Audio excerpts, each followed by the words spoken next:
educación, según el pedagogo y sociólogo Emilio Durkheim, es la acción ejercida por las generaciones adultas y que comienza por los padres sobre aquellos que aún no han alcanzado la madurez necesaria para la vida social. En relación a este concepto, el proceso de educación de nuestros niños comienza en la casa, en la familia. Es allí donde se sientan las bases de la educación, y es por esto que al hablar de educación es necesario hacer una introspección en el ámbito familiar y especialmente en los padres. Dios nos ha dado un propósito como padres: educar y acompañar a nuestros hijos en su crecimiento como hombres de fe al servicio de su obra. Fuimos escogidos por el Señor para ser sus primeros educadores. Los padres somos los primeros educadores. Y para alcanzar nuestro propósito como padres y como primeros educadores de nuestros hijos, es preciso internalizar que la familia es nuestro primer ministerio y la primera comunidad educativa de los niños. El amor de los padres inspira y guía toda la acción educativa. Son ellos los que forjan los valores y la personalidad. El Señor nos escogió para formarlos, educarlos y acompañarlos en su crecimiento y especialmente en su relación íntima con Dios. Nuestros hijos nos dan propósito como padres y a las familias que formamos. Los hijos son una bendición del Señor, son herencia de Dios y recompensa para nuestras vidas. Es por ellos que debemos amarlos y apreciarlos como un tesoro dado por la gracia de Dios. Hermanos, en este momento, a manera de reflexión y ante la presencia de Dios, vamos a respondernos: ¿cuáles son las acciones que estamos realizando como los primeros educadores de nuestros hijos?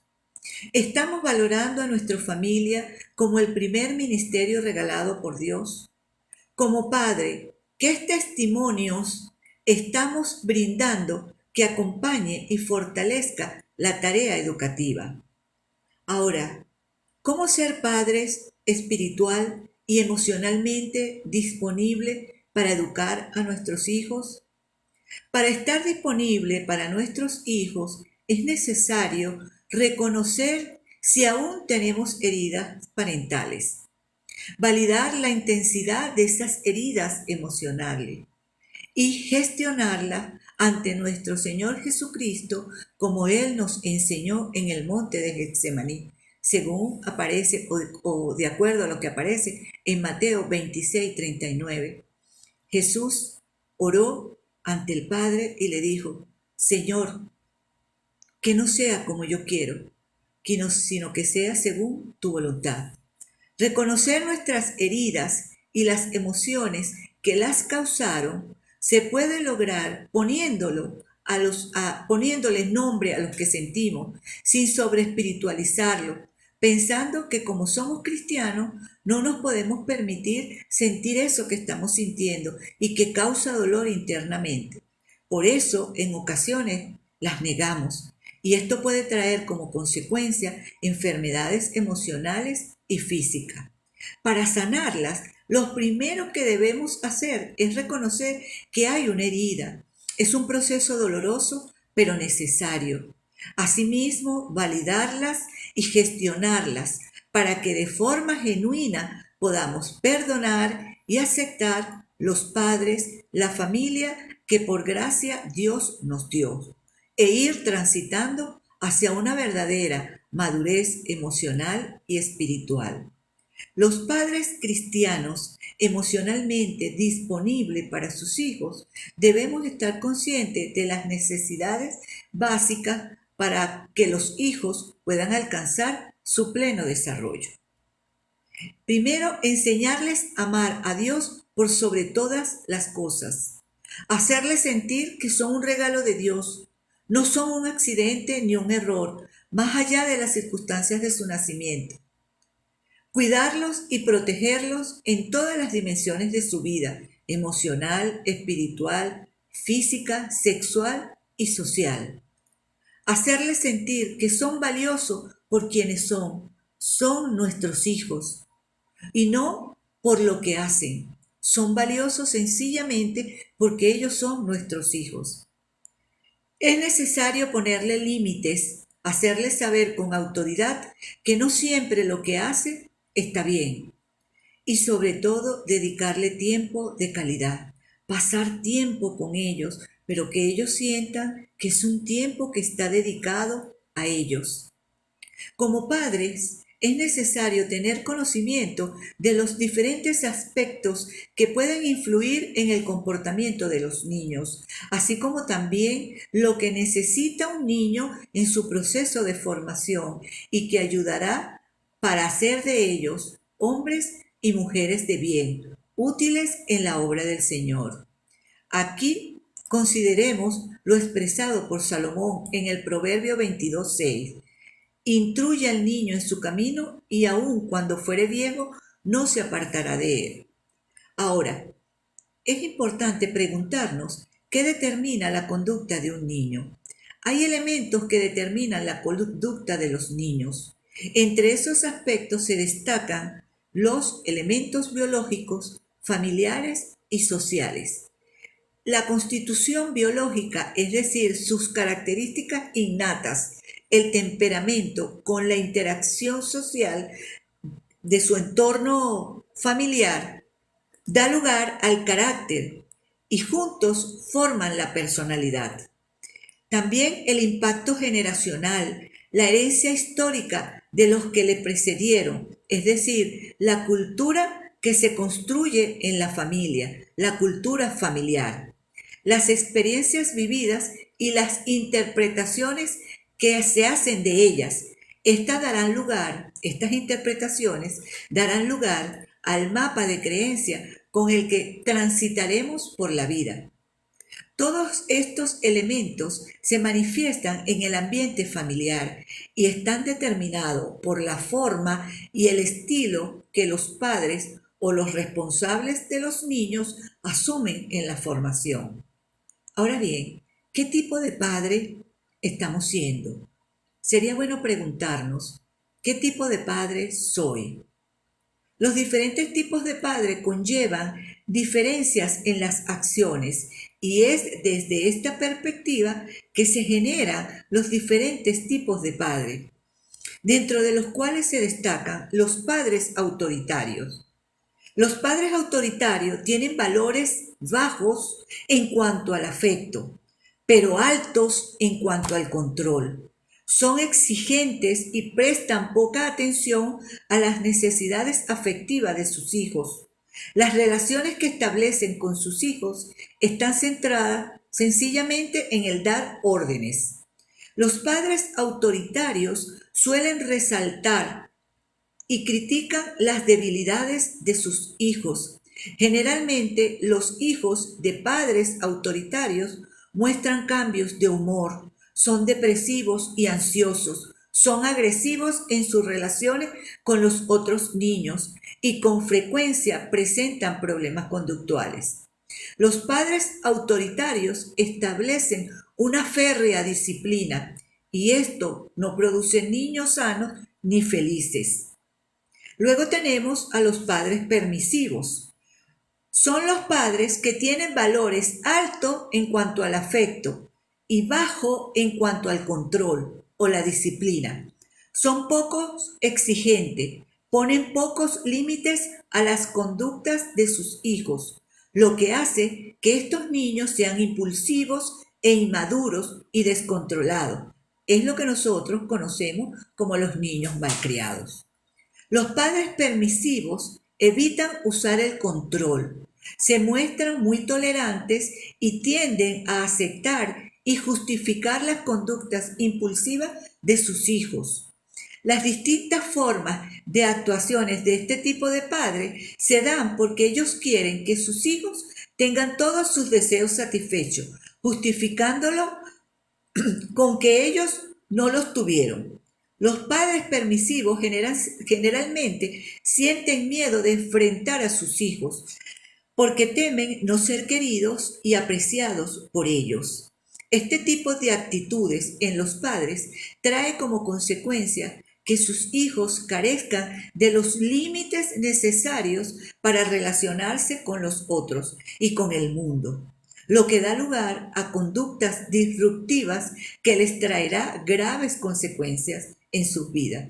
Y por último, tenemos a los padres democráticos o responsables, que son los padres que saben combinar el amor y la autoridad, que es el binomio clave en la formación de los hijos. Estos padres tienen valores altos en cuanto al afecto y el control, es decir, los padres democráticos y responsables tienen un equilibrio entre los valores afectivos y el control y la autoridad sobre sus hijos.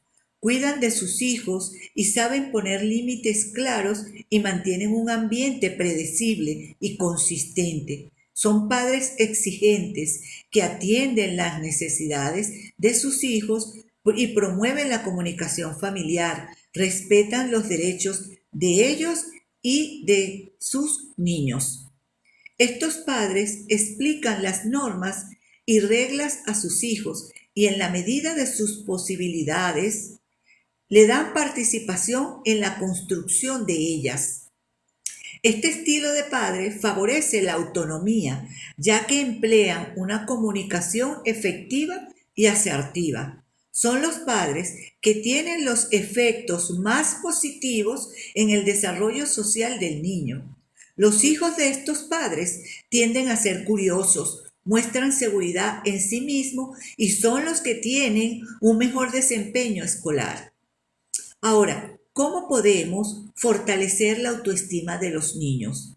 La podemos fortalecer con palabras autoestimantes, acompañadas de acciones congruentes. Cuando amamos de forma incondicional a nuestros hijos, estamos alimentando su estima y su valoración de una forma sana.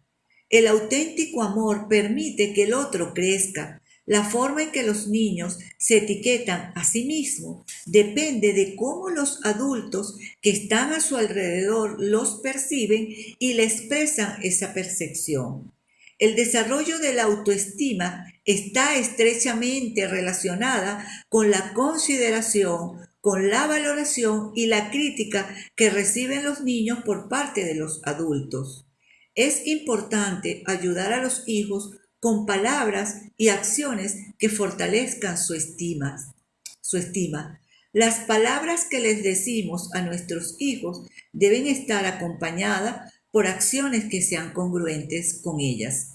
Si somos emocionales en el trato con ellos, es decir, que cuando estamos alegres somos flexibles y le decimos palabras amables, pero si estamos molestos o malhumorados, nos portamos de forma desagradable.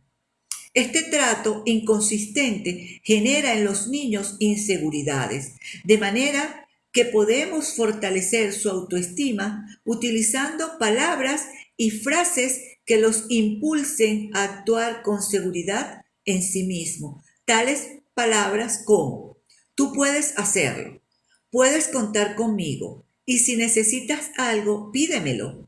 Estoy muy orgulloso u orgullosa de ti. Sabes que te quiero y estaré cuando me necesites. Yo sé que eres bueno en...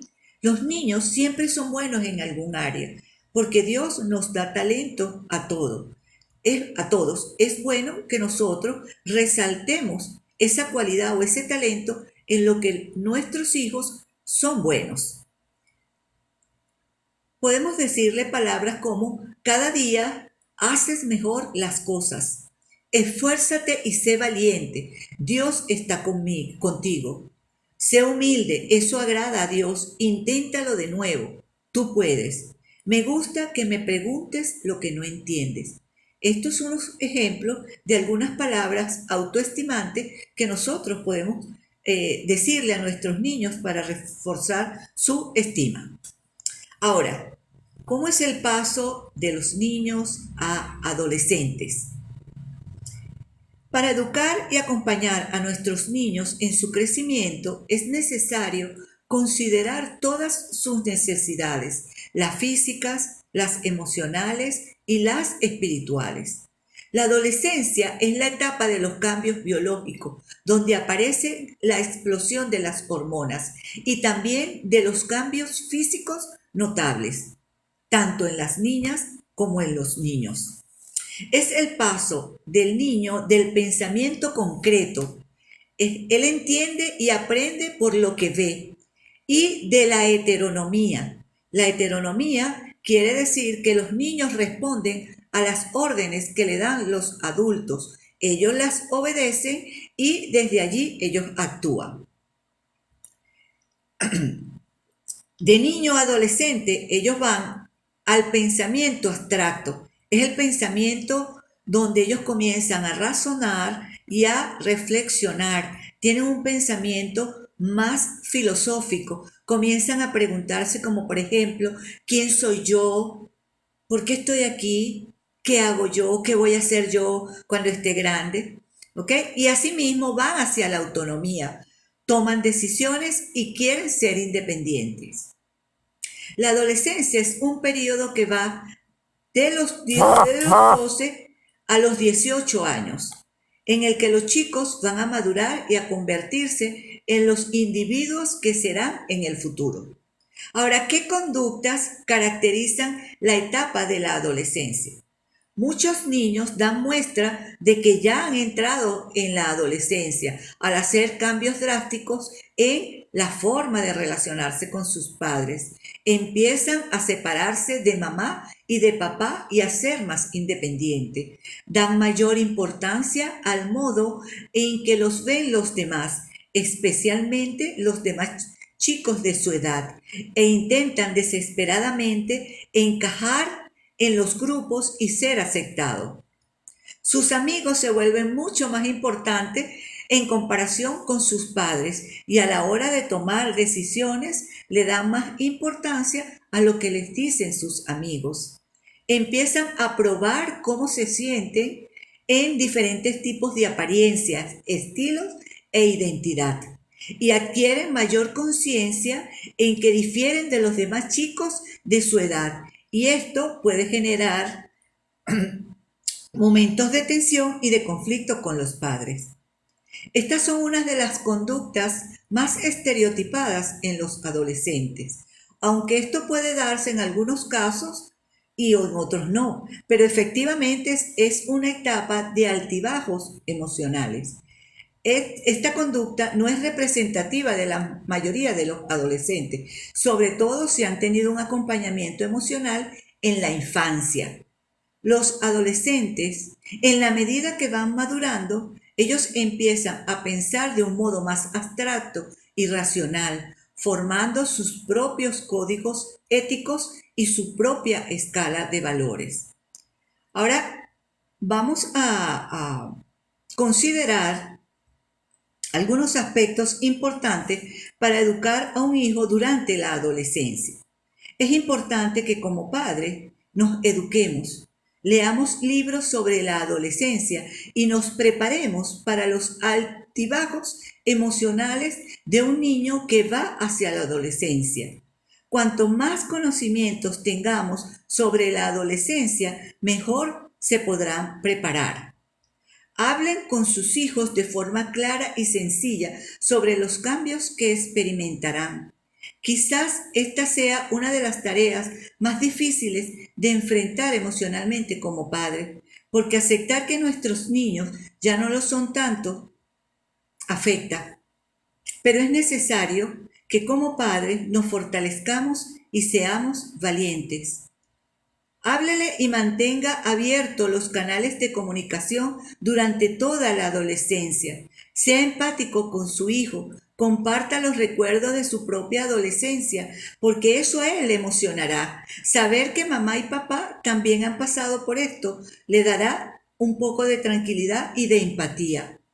Practique la empatía con su hijo. Procure ponerse en el lugar de su niño para ayudarlo a entender que es normal que en ocasiones se sienta un poco preocupado o cohibido, así como también que a veces se sienta mayor y otras como que si todavía fuera un niño. Eso es parte del proceso de cambio, que vivirán los niños cuando van a la adolescencia. Enfrente las verdaderas contiendas. A los adolescentes les gusta sorprender a sus padres. Déjelo que lo hagan con cosas que son temporales e inofensivas. Guárdese las objeciones para las cosas que importan de verdad, como por ejemplo el tabaco, o sea, el cigarro, las drogas, el alcohol o los cambios permanentes e irremediables en su aspecto.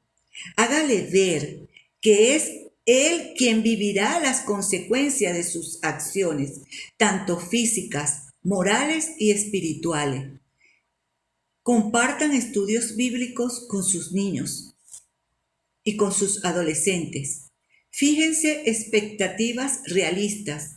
Los adolescentes suelen entender que necesitan saber que sus padres se preocupan por ellos. Los amamos por lo que son, no por lo que hacen. Si los padres tienen unas expectativas reales y son consistentes con ellas, es muy probable que los adolescentes las cumplan. Identifique las señales de alarma. Es casi normal que un niño que transita a la adolescencia experimente ciertos cambios, pero un cambio demasiado drástico o duradero en la personalidad o el comportamiento puede indicar que existe un problema real y que requiere ayuda más especializada, una ayuda profesional. Esté pendiente si su hijo presenta una o varias de las siguientes alarmas: aumento o pérdida excesiva de peso, problemas de sueño, cambios rápidos y drásticos en su personalidad, cambio repentino de amigos, faltar a clases continuamente, sacar notas muy bajas, hablar o incluso bromear sobre el suicidio, indicios de que fuma, bebe alcohol o consume droga. Cualquiera de ellos puede dar lugar a un comportamiento inadecuado y que puede generar problemas serios en lo adelante. Comportamientos que duren más de 6 semanas pueden ser un signo de algún problema subyacente, de algún problema más delicado. En tal caso, el médico de su hijo o bien un orientador conductual o un psicólogo podrían orientarle para encontrar la ayuda profesional adecuada. Respete la intimidad de su hijo.